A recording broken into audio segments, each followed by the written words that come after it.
પોલીસવાળાના મિત્રો હે ને આપણે વખાણ કરીને એટલા ઓછા સમજ્યા, કારણ કે વખાણ કરવા લાયક પોલીસ હોય કે તંત્ર હોય તો એના વખાણ કરીને એટલા ઓછા. હવે દિલ્હીમાં જંતર મંતર અહીંયા જે આંદોલન થાય છે ને એ હું તમને આ વિડીયો બતાવું છું.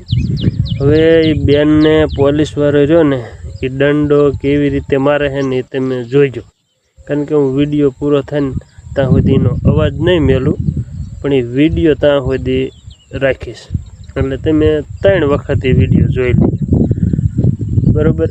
પોલીસવાળાના આપણે વખાણ કરીને એટલે એ બધાને સારું લાગે. હવે આપણે ગેરશબ્દ કહીશું ને તો એ નહીં ગમે.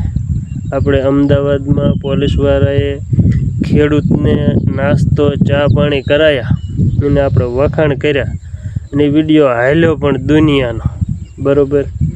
વખાણ કરી તો એ બધાને સારું લાગે, ખરાબ કહીશું તો એ સારું નહીં લાગે, બરાબર. આમાં પોલીસવાળાએ જોતા હશે અને ન જોતા હોય તો થયું, બાકી જોતા હોય તો આ વિડીયો જોઈ લેજો. હવે આમાં તો ભવિષ્યમાં એવું થાય કે છોકરાને પોલીસમાં કે આર્મીમાં ન જવા દેવાય, સમજ્યા.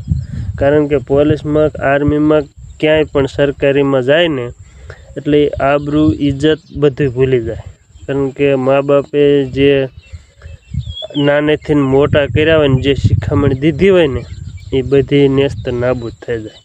અને આ પોલીસવાળાની મને હરકત જ અવરી લાગે. આ પોલીસવાળાની હરકત જોતાં મને એવું લાગે કે આને આબરૂ જેવું કાંઈ લાગતું નથી, કારણ કે ઘરમાં કોઈ હશે નહીં, મા બેન કે એની બીબી, સમજ્યા, કે મતલબ પત્ની, કોઈ કાંઈ હશે નહીં, લુખ્ખો મું હશે ને. બાકી કોઈ દી બેન દીકરીની આપણા ભારતમાં ઇજ્જત થાય ને એટલી વિદેશમાં પણ નથી થાય. એટલે પોલીસ મિત્રો વિડીયો જોતા હોય ને તો ખાસ વિડીયો જોઈજો. જોયો હશે તમે, મને તો બહુ જોતો આડો હાથ 2 દીથી આવે છે, એટલે મેં કીધું એકાદ કઈ વાત, સમજ્યા.